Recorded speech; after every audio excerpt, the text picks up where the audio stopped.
I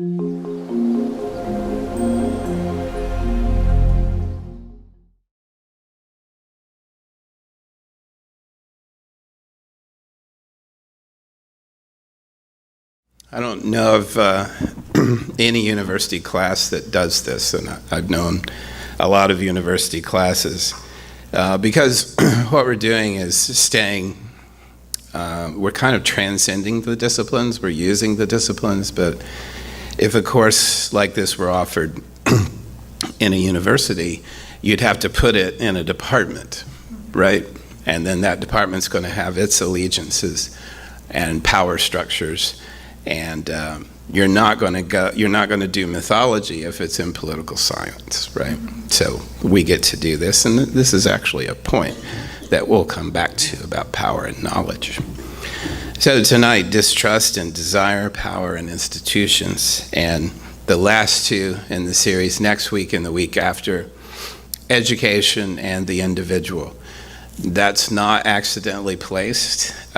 We've gone through some pretty heavy-duty power structures and forces that are arrayed against us, and I want, especially in the last two, I've tried to do it all along, and we have in our discussion certainly talk about agency.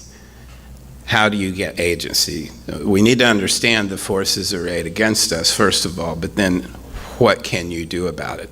What's your agency? How do you make change in the world? Institution, the word from 1400, the action of establishing or founding a system of government, from institution, foundation, a thing established. From the Latin, a disposition, arrangement, instruction, or education, meaning established law or practice, from the 1550s. Meaning establishment or organization for the promotion of some charity, 1707. Jocular or colloquial use for anything that's been around a long time, comes from 1837. And our title tonight comes from basically an unfinished work of Mark Twain's, his last, called The Mysterious Stranger, about an alien who comes to Earth. His name is Satan, by the way.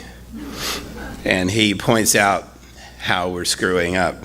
And the quote is this from Satan: "Monarchies, aristocracies, and religions are all based upon that large defect in your race, the individual's distrust of his neighbor and his desire, for safety or comfort's sake, to stand well in that same neighbor's eye.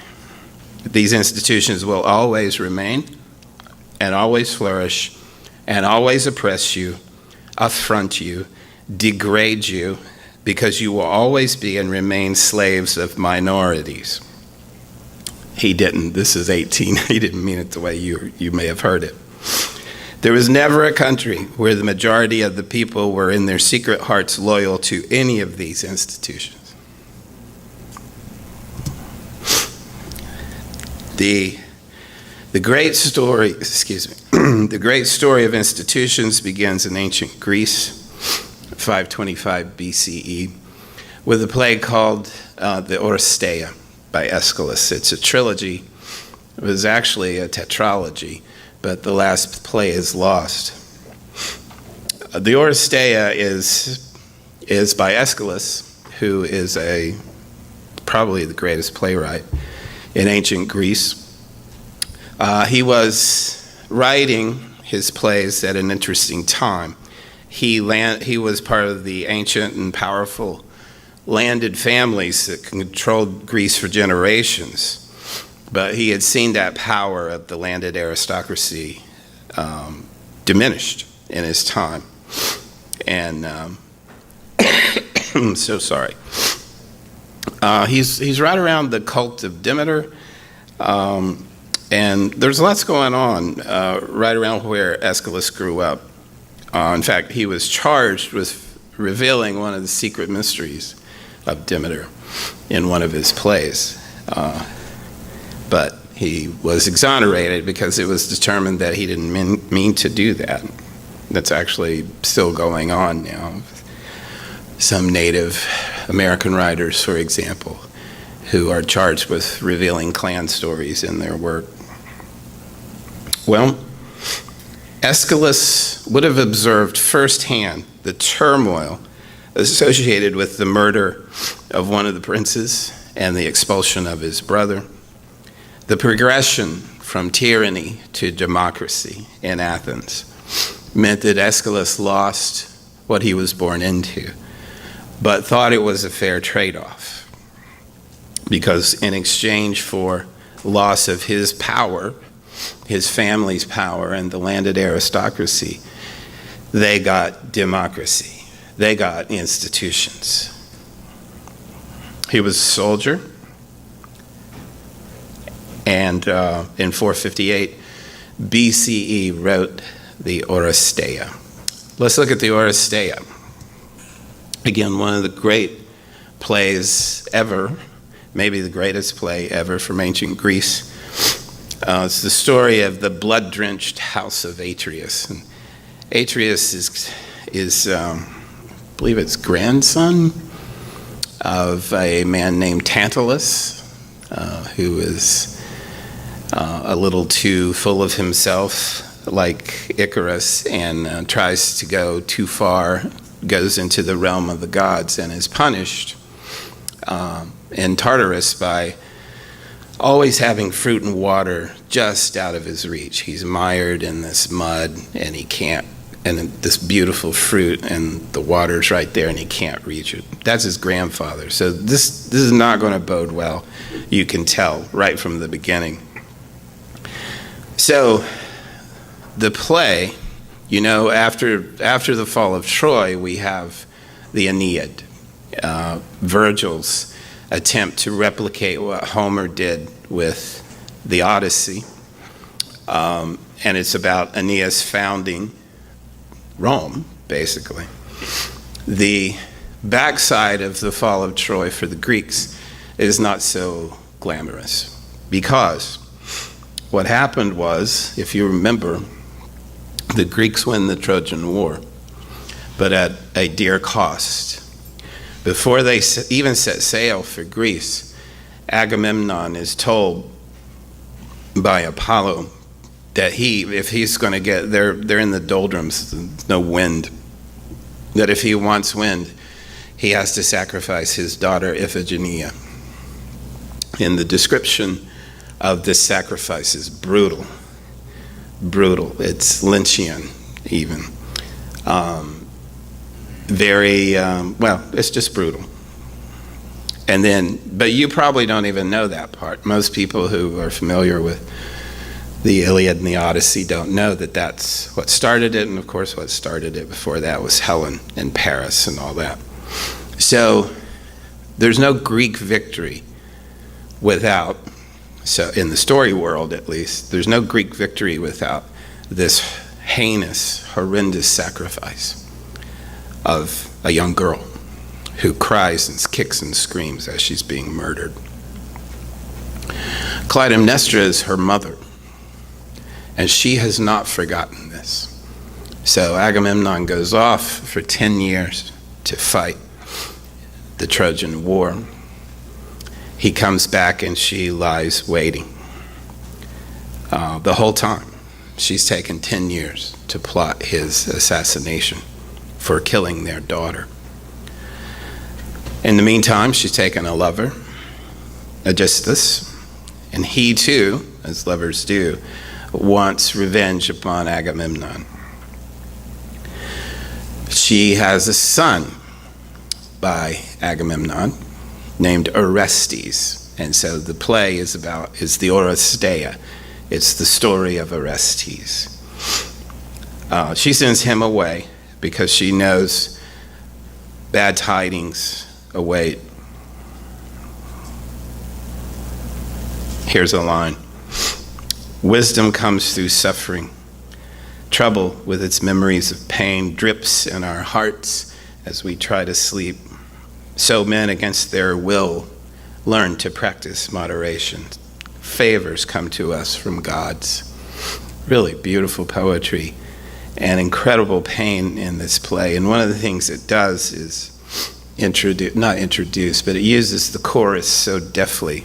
So a extremely rough analogy of the chorus would be like a voiceover, but even that's too small and basically incorrect. The chorus is often the voice of the gods or the voice of fate. It's the third person. It's you. It's the spectator being led to interpret things correctly in the Greek chorus. And there's wailing, and they too are very, very poetic. There's wailing, there's triumph, there's praise. The chorus, in other words, is another character, a very important character. Here's another one, another quotation. For many men value appearances more than reality. Thus they violate what's right. Everyone's prepared to sigh over some suffering man, though no sorrow really eats their hearts, or they can pretend to join another person's happiness, forcing their faces into smiling masks. But a good man discerns true character. He's not fooled by eyes feigning loyalty, favoring him with watered down respect. This is important because there's a lot of trickery here going on, as you might guess, when you're assassinating your husband, and your son has sent away, and your lover's right there. So the play begins with the guards on the watchtower, and they feel it because they're on the front lines. They hear about Troy, and then they're like, the fall of Troy. They're like, yeah, this is great, right? Right?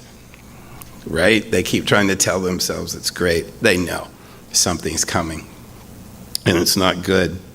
And sure enough, Agamemnon arrives back from Troy, and he has Cassandra with him, the Trojan prophetess.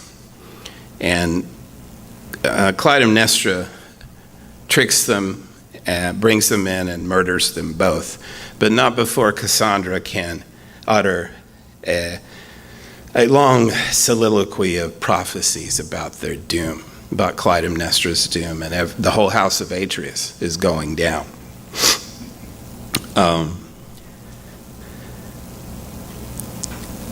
She sees Agamemnon's murder and her own son's murder, right? As well as the vision of the past crimes of the house of Atreus. And then she willingly, well, not willingly, but knowingly, goes into the house where she will be executed. Clytemnestra now is happy. She's waited 10 years for this. Compare her to beloved, faithful Penelope in the Odyssey, who doesn't raise a hand. She simply weaves, except it's not very simple at all. It's very complex. Clytemnestra takes matters into her own hands, as she should in ancient Greece. This is blood vengeance. Her husband killed their daughter. The ancient law, the natural law of the time was that he must be killed. And what mother wouldn't want to do that even today? So that's the first part of the play. The first volume of the play is Agamemnon. Next comes the libation bearers. This is the return of Orestes. And there's a reason I'm telling you this story. Just hang on. Like a good tragedy, wait until the end. He returns, Orestes returns after these many years of exile, urged on by Apollo. Now, anytime the gods are involved, they're just the worst. They're these competing entities always, and even the competition gets leveled up, and finally Zeus has to, he's just impatient. He's just, whatever, this. It's not like, he just doesn't want to be bothered. But he has the final say. And Orestes gets this oracle from Apollo that he's to go back, return, take his friend, and then follow Apollo's instructions. The line here is, such oracles are persuasive, don't you think? And even if I'm not convinced, Orestes says, the rough work of the world is still to do. So many yearnings meet and urge me on. Oh my God, I love that. I love these plays. He meets up with his sister Electra, and they join forces to kill Clytemnestra, their mother. But before they do that, there's a lot of ritual, as you might imagine. There's a lot of speaking, describing things, which is why we like it. They invoke their father's ghost, Agamemnon's ghost, calling upon his aid in their pursuit of vengeance. And then they disguise themselves, Orestes and Pylades, his friends, disguise themselves to enter the palace. And they ask to meet Aegisthus, Clytemnestra's lover. And as soon as they meet him, they kill him.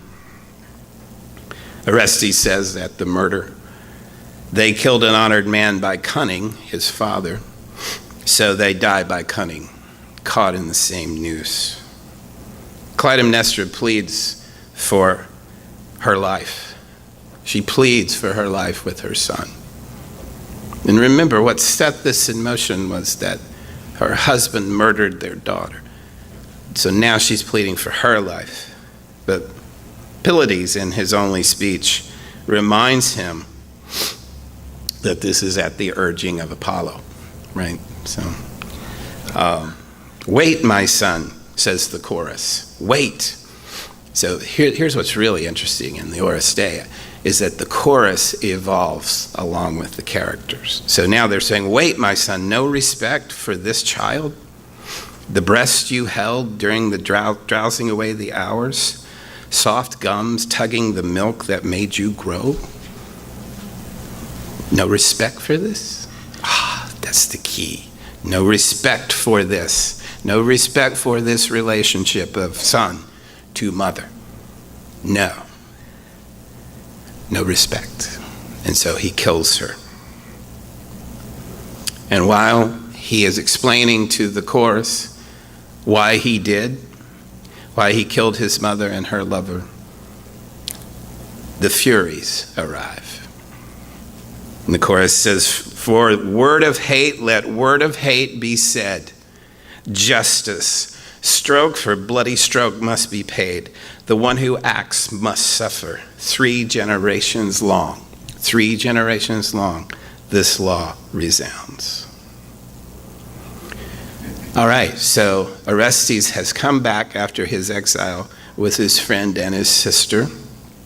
He does the murder. He kills Clytemnestra's lover and his mother at the urging of Apollo. The Furies, now these are ancient goddesses that are what we call chthonic goddesses. They're of the earth. They emerge out of the earth. They're that ancient. That's what that means. They're so ancient. And so now they are pursuing Orestes. Okay? Then the Eumenides. This is where it all ends and begins, as it were. Orestes flees to the sanctuary of Apollo in to the nearest sanctuary of Apollo. The ghost of Clytemnestra says this: you licked up many enough things from me, Orestes, my son. Libations without wine, plain offerings of appeasement, meals too, solemnized by night in burning altar hearths, were my sacrifices. At an hour shared by no god, I raised you. You've heard this from your mother. And yet I see all these healed and trodden down, while the man has made his escape and is gone like a young deer. And lightly at that, he bounded from your nets, missed a great mocking leer at you. Sorry, she's talking to the Furies, mocking them for letting Orestes get away. A great mocking leer at you. Hear me. I've been talking about my existence. Give it thought, you goddesses under the earth. I have been talking about my existence. I am Clytemnestra, and I call on you in your dream. So the Furies now become the chorus, and they fall asleep around Orestes as he's in front of the temple of Apollo. And Orestes is awakened by Apollo and says, go to Athens. You must go to Athens to seek justice from the patron deity of Athens, Athena, the goddess of wisdom. After he leaves, the ghost of Clytemnestra stirs up the Furies to pursue him. And now, I'm so sorry. And now we find ourselves in front of the court, the judicial court in Athens, the Areopagus court. The Furies are there as the prosecuting attorney, and Orestes is his own defense. The Furies say, see how you are pleading for this man's acquittal, when he has shed his mother's blood, his own kin's, on the ground. Is he then to live in his father's house in Argos? And what altars is he to use? The public ones? What brotherhood will admit him to its rituals of sprinkled water? It's a law court now. We're in Athens, so it's moved into the judicial realm. And so the jury members vote, and it's a tie. Athena, having a vote, casts the deciding one and says that Orestes must be found innocent of killing his mother. She decides. The Furies are indignant. And she talks to them at great length, Athena. Now, the Furies are just what they sound like. They're furious at everything. Not at everything, but at some things. And they pursue people who have broken the ancient laws. Athena says, you have no place anymore. Things have changed. Paradigms shift because Orestes killed Clytemnestra, and he cannot be found guilty. And so I hereby rename you Eumenides, kindly ones. You ever want to see a myth in the process of changing? You ever want to see a culture in the process of changing? That's the beauty and terror of the Oresteia. Is it begins with a blood feud that we all recognize. We saw it in the Iliad. We see it everywhere in the ancient world. And it ends with a trial with a goddess of wisdom casting the deciding vote. And the vote is to move past the old tribal blood vengeance ways and to move into deliberation, into the court, into the judicial arena. This is how these things will be from now on. They will be tried according to reason and argument, not according to bloodlust. There's only one little trick there that I neglected to tell you. And that is that Athena, the great goddess, has to become a man to make this work. Because they cannot deny the blood vengeance of a mother. And so her argument before the court is that she is a man. And she says, hey, you know my story. Was I born of woman? No. She was born from the head of Zeus himself. From the head of Zeus. Right? So that's one reason why she's the goddess of wisdom. She severs every connection to the feminine in order to do this. Riane Eisler, in her book, The Chalice and the Blade, makes a lot of this, and I think for good reason. She talks about the cyclical nature of blood crimes, and it's horrible. She's not advocating for that. Who would advocate for bloodlust and blood vengeance? But that was the ancient law. And the ancient law has now been changed. Ethics were not codified. And as you know from reading these ancient epics, the Iliad, the Odyssey, and the Aeneid, they are at the whim of the gods, and it is a whim of the gods and goddesses that determine what happens. There's no larger system at work here. It's ultimately what Zeus wants, and Zeus is a giant id. That's all he is. He's not he's related to mind, but he's just an id. He has desires and he fulfills them everywhere, willingly or not, on the part of his companions. So, this is a conflict between the old and the new gods. And to make that argument, Athena has to say that Athena has to say that children are not related to their mothers. She says, Athena, the mother is no parent of that which is called her child. The mother is no parent of that which is called her child. She is only the nurse of the newly planted seed that grows.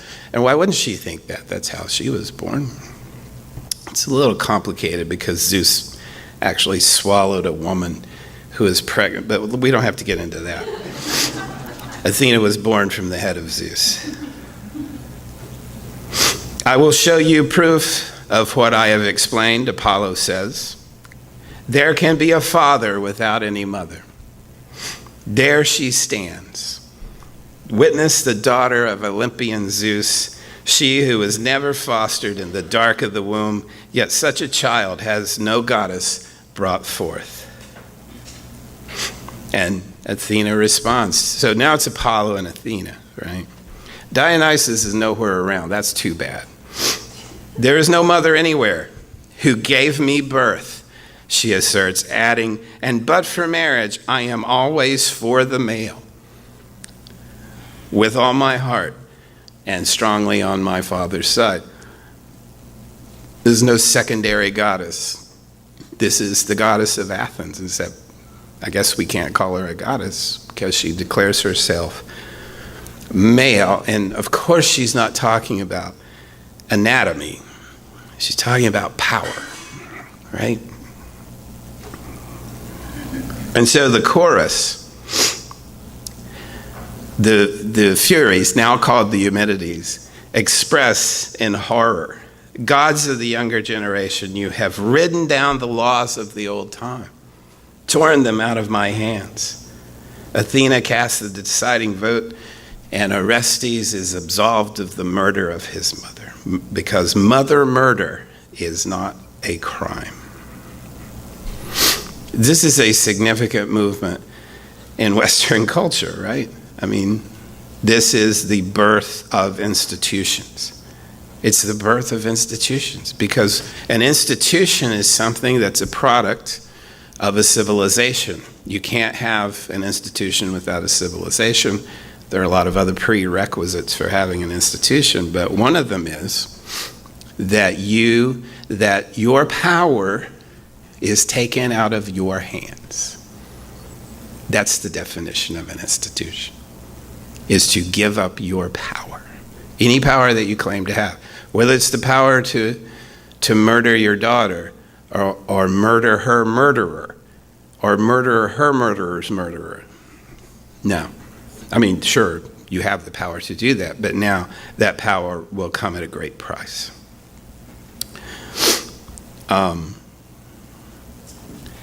There's a scholar named Joan Rockwell who writes about this, the use of literature in the systematic study of society. She says this: the Oresteia takes us from full consent to the justice of Clytemnestra's case in the first play, Agamemnon, to a point where her daughter is forgotten, her ghost is eclipsed, and her case non-existent, because women do not have those rights and attributes which she had claimed.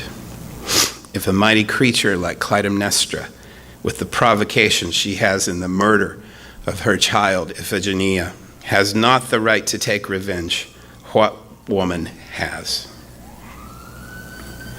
This is, again, according to Rockwell, a masterful bit of cultural diplomacy. It is very important in an institutional shift that a leading figure of the defeated party is seen to accept the new power. Indeed, right? It is very important in an institutional shift that a leading figure of the defeated party, however that party is defeated, is seen to accept the new power. And that's exactly what happened. It's a brilliant move. And remember, Aeschylus he's part of the old school. He's part of the old paradigm. But he saw this happen right in front of his eyes. He saw the Athenian democracy emerge and the institutions like the court emerge with it. Now, many years later, our old friend Sigmund Freud took this up in a little book written later in his life called Civilization and Its Discontents.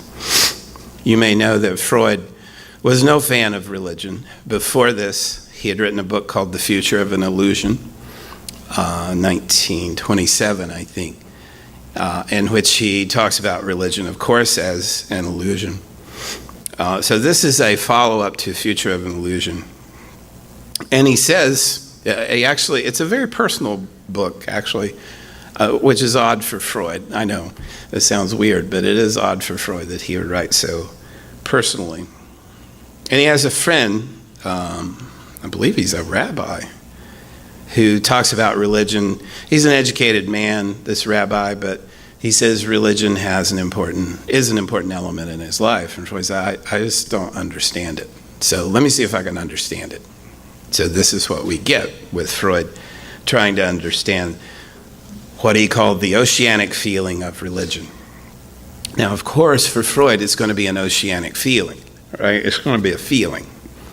But we know it, right? That oceanic feeling, that feeling like you're part of something so much larger than yourself, that you're not in control. Rudolf Otto called it the feeling of tremendous mystery and fascination. We know that feeling. I know I do. And that has, in the most ancient way, been connected to religion. Sure, it doesn't have to be connected to a god. And the earliest experiences of this, no doubt, were not connected to a god. But they have become so. So Freud, what do you think Freud does? He goes back to your infancy, yours and mine, and he says that infants learn to distinguish between the internal and the external world. All right. He watches his little nephew, I think it is, play a game, Fort Da in German. It was throwing a toy away and then grabbing it and pulling it back. And it was this interaction with the external world that interested Freud, because he thought that infants thought there was no distinction between themselves and the world initially. I don't know. I get really suspicious when people start telling me what infants think, because I don't know how we know. And the inclination is simply too hard to resist to lay our stuff onto this poor infant who may not be thinking anything. Oh, I see what you're doing there. Yes. No, you don't. I mean, you really don't. You can guess whatever. And he says this. Let's see, sorry. Originally, the ego includes everything. Later, it separates off as an external world from itself. And psychologists still like to make a big deal of this. And I think for very good reason. Jacques Lacan, the French psychologist, talks about the mirror stage, where the child, the infant or toddler, whatever, sees himself in a mirror. I mean, that's got to be psychically significant, I would think, to not just recognize that there's a boundary between you and the world, but to recognize yourself in that world, outside of you, if that's what happens. I don't know. Here indeed, Freud says, we encounter a curious phenomenon. The relevant mental processes, when seen in the mass, are more familiar, more accessible to our consciousness than they can ever be in the individual. The individual is only the aggregation. I'm not going to read this because it's, sorry, it's just too Freud. Let me see if I can get right to the point, Sigmund. So I think you may know this. We operate according to the pleasure principle and the reality principle. According to Freud, the pleasure principle is located in the id, that part of our psychic structure that wants only pleasure and to avoid pain. There's no rational process. It's biological. If you're hungry, you eat. Tension is created in the id. You release the tension. And the id is really dumb.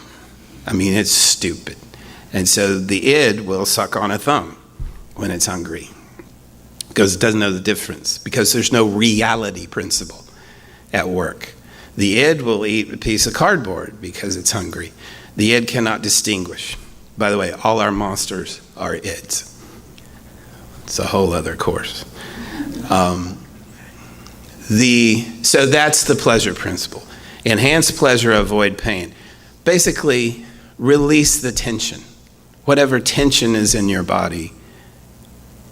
I was going to say in your mind, but I'm not sure that would work. Anyway, whatever tension there is, release it. Whether it's sex, hunger, whatever. But there is another principle, like I said, the reality principle, and that is where the ego, something called the ego, takes those energies found in the id and says, here, you don't want the thumb, trust me, you want the nipple. This is what you want. You don't want the cardboard, you want the French fry or the Cobb salad, whatever. You see, the ego's like they're directing everything. Okay, that's a nice little system, right? But civilization and institutions come into play with a very different third thing called the superego. So we don't get to live just alone. We live with other people. And so, for example, the id may say, hungry,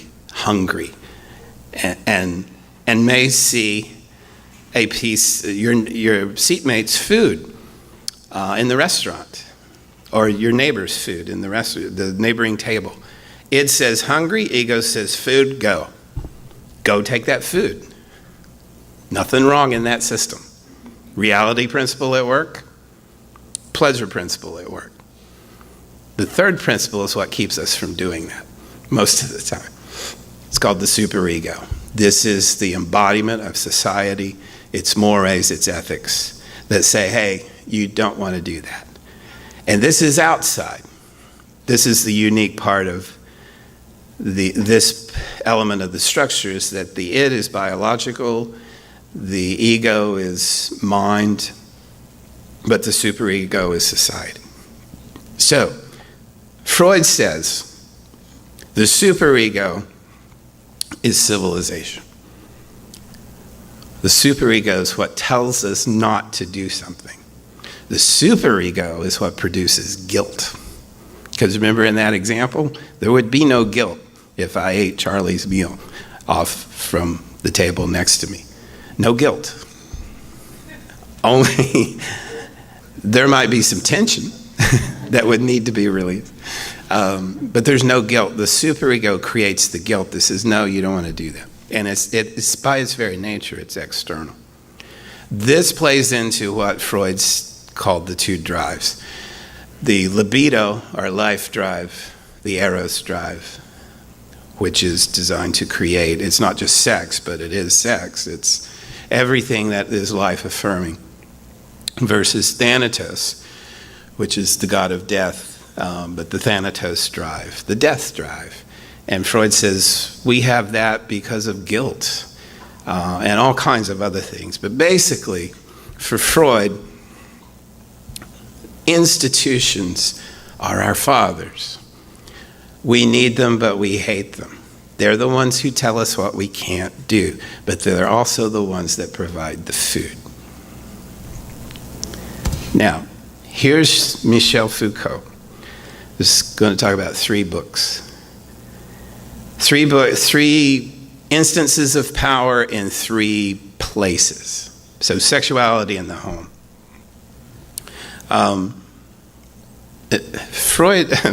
Foucault is very difficult, so forgive me if I sound inarticulate. But read Foucault sometime. He's rather dense, but I think very important.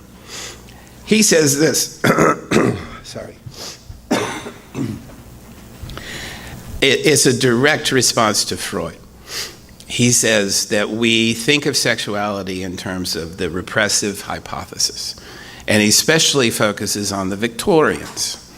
And you know the story about the Victorians, right? They're so repressed.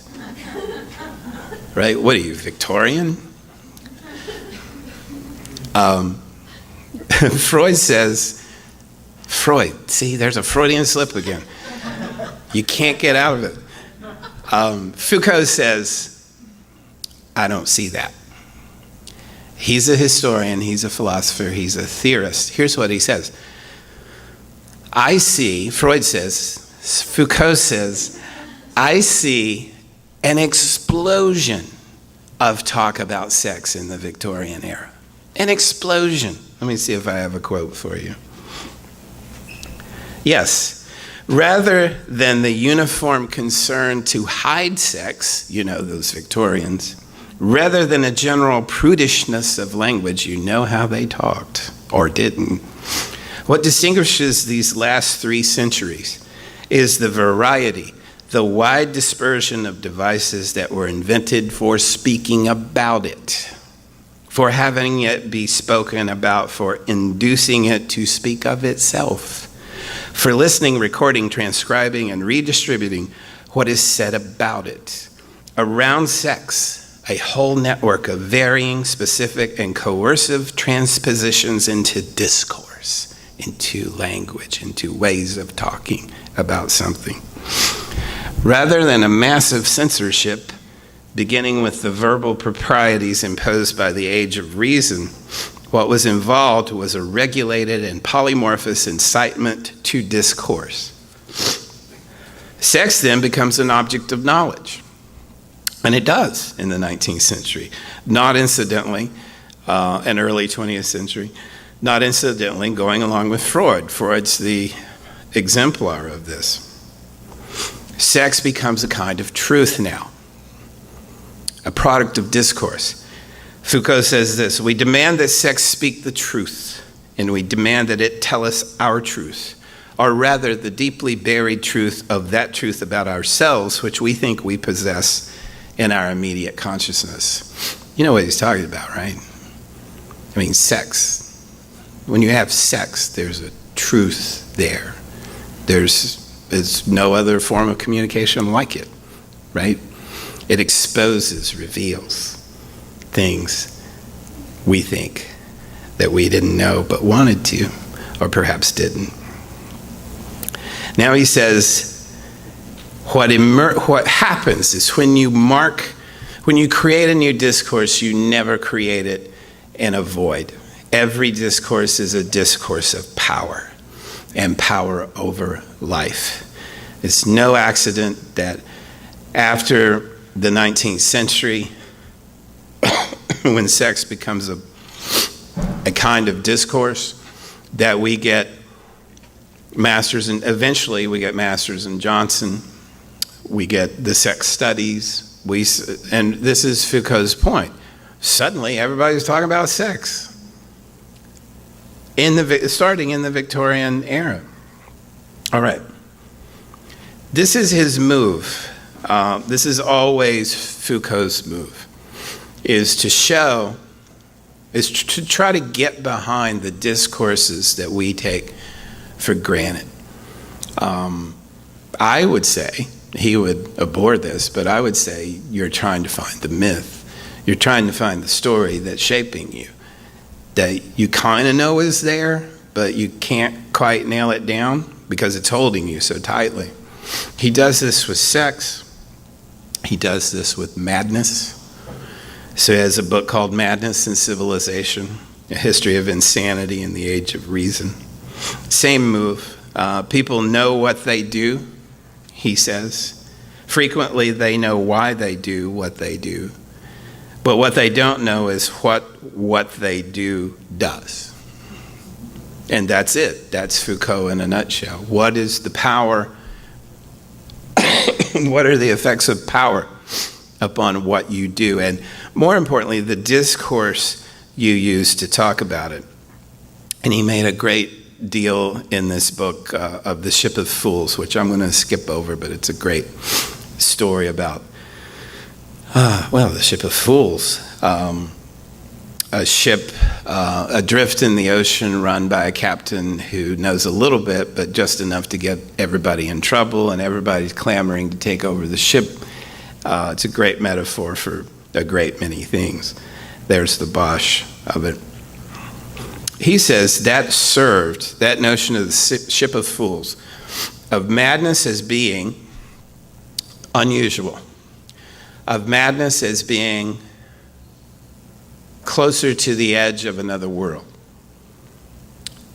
as opposed to madness being clinical. When madness becomes clinical, that is an exercise in power. Every use of language is an exercise in power, but this was a different exercise in power, according to Foucault. It gives birth to the asylum, where people now are not treated as odd, or perhaps having a special wisdom, as they were up until the Enlightenment, the Age of Reason. Now they are clinical. They have a problem, and we can cure it. All this comes out of the notion of the Enlightenment, that with our vast superiority of knowledge, we can fix things. We can fix sex. We can fix insanity. And this is not abstract. I used to work in a community mental health center, and I would spend time with our clients. I would spend several hours a day with our clients, and it was a community mental health center, so we rarely saw a psychiatrist in the building. But we had this guy who would come in. We had lots of psychologists, but no psychiatrists, and we had this guy who would come in. I'll never forget Dr. Asher, and he would meet with our clients, my clients, the people I'd spent most of my day with. And he would say, does Clyde need to be committed? And I'm like, dude, I have a master's degree in philosophy. What do I know? He's like, well, you've seen him. And I'm like, no. You are not going to get me to take away this man's rights, because I don't have the power or the authority or the knowledge. He's like, well, you see him and I don't. And so, a couple times this happened, is I had to report on the behavior, which one time involved Clyde breaking a mason jar and holding it up to me. So I had to report that. And he's like, yeah, he's in. And I'm like, oh my God, these are just words. Except they're not. Words got this man's rights taken away from him, put in an asylum, a center, and pumped with Thorazine. Words did that. And it's not just any words. Krista will tell you the exact words you need. It's in a book. The DSM, what is it? Yeah. It's in a book. You just consult the book. And that's how you determine when people are insane.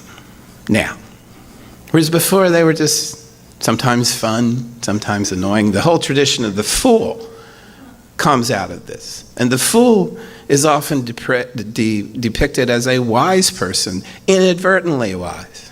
The Fisher King, right? Anyway, sorry, going on and on. Discipline and the Prison. Discipline and Punish is the book, The Birth of the Prison. I think you see what's happening here. Same thing. He's going to look at this institution and notice what's happening in terms of power and discourse. That's a panopticon, an abandoned panopticon in Cuba, which looks pretty amazing. But this was an invention by a prison reformer named Jeremy Bentham, who was also a philosopher, 18th century. He thought this would be better. Foucault doesn't say anything's better or worse. He's trying to be a historian. He's like, sure, treatment of criminals before the Enlightenment was horrific, but in terms of societal functions, what he calls epistemes, it had an interesting function and reaction. So, for example, he said public executions often would result in riots on behalf of the prisoner because it was public. You could see him. You could see it in all its grisly gore. This human being like me being executed by a power that I don't participate in. Sure, many of them were grisly and gory and horrific, and this was an improvement in some cases. That's not his point. He doesn't care about that. What he says is, look what happens when you turn it into a private sphere instead of the public sphere. And that's the function of the panopticon. You see the tower in the center, and then the prisoners are around. The guard in the tower can see everything, see right. Of course, this is 18th century. We know the panopticon.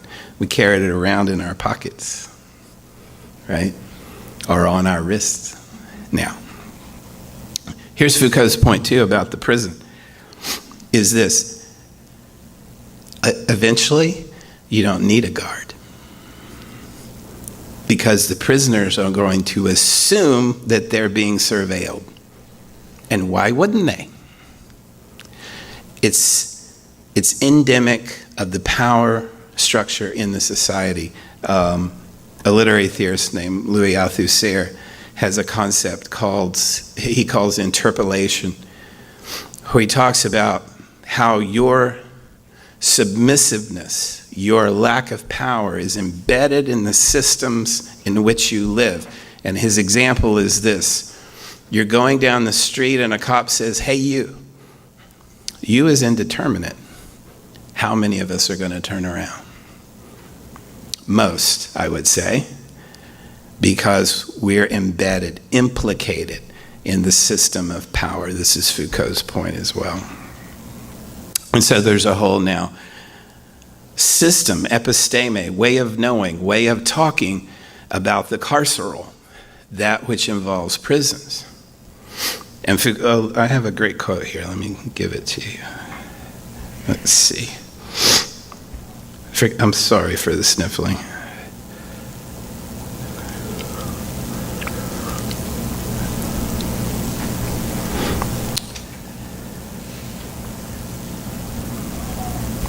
Oh, well, this goes to what I was just saying.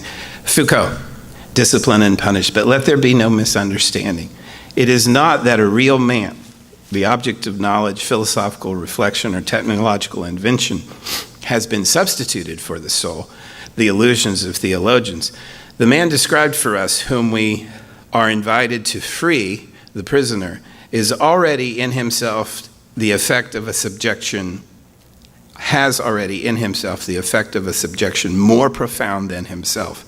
A soul inhabits him and brings him to existence, which is itself a factor in the mastery that power exercises over the body. The soul is the effect and instrument of a political anatomy. The soul is the prison of the body.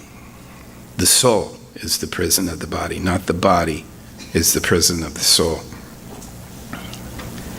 The aim of the prison and of the carceral system is to produce delinquency, to produce crime as a means of structuring and controlling it. From this perspective, they succeed. The prison is part of a network of power that spreads through society, which is controlled by the rules of the strategy alone. Foucault didn't see this, but he could have foreseen it. the carceral institution in the United States, where prisons are now run by corporations. What do corporations need? Clients. And so the aim of the prison is to produce crime so that it can be structured and controlled. So much we could talk about here, but let's end with our good friend Manly Hall. There he is, right at that door. This is a little essay called Who is to Blame? And he talks about criticisms of institutions. What do we mean when we say that science is unenlightened, or education is inadequate, or that religion is creed-bound? For that matter, what do we mean by unenlightened, inadequate, and creed-bound? Having delivered such solemn pronouncements, we may even regard ourselves as emancipated. He continues, on circumstantial evidence, the institutions are held responsible for our disasters. It has not occurred to the average person to suspect that the real causes of our troubles are deeper and more personal than the institutions which we censure. We're always blaming some vast intangible for the failures of progress. And we have and I would add personal progress. And we have overlooked those peculiarities of mortal nature which cause the human inhabitants of the planet to perpetuate the ills which most afflict them. What can institutions do to this rugged individualism which causes average folks to do as they please regardless of the consequences? The 20th century has inherited from the past a wonderful legacy of learning. No normal person can reach maturity without being exposed to the opportunities for self-improvement and empowerment. Can words change those who are untouched by even pain and tragedy? Progressive leaders in all departments of science, education, and religion can present irrefutable documentary evidence that the real cause of our mundane confusion is the absolute egocentricity of its private citizens. If we assume that institutions survive because they are sanctioned by the individual citizen, then the citizen himself, in turn, depends upon institutions for his own security. He's echoing Freud here. A vicious circle that can result from ignorance and indifference. What's required? Education, focus, but with an understanding of the effects of what power will do when a person tries to become self-empowered. He says, a progressive teacher may find himself out of employment and promptly forgotten by those he tried to serve. As long as there is no clear indication that the public will protect its champions, we cannot expect others to hazard their careers for us. There must be, he continues, an honorable desire to be honorable. This can be strengthened if it is present, but it cannot be created if the essential materials are absent. Education can only fit us to express ourselves skillfully and efficiently. It can teach us to use what we have and what we are to the best advantage. It does not, however, increase the actual substance of what we have and what we are. Finally, and in closing, progress is an accumulative motion through time, which gradually moves collective mankind from one level of understanding to another. It is hazardous to assume that we can immediately attain that which others of equal or greater ability have been unable to attain. This is not a case for discouragement, but rather a recognition that patience is indeed a virtue of the wise. Thank you.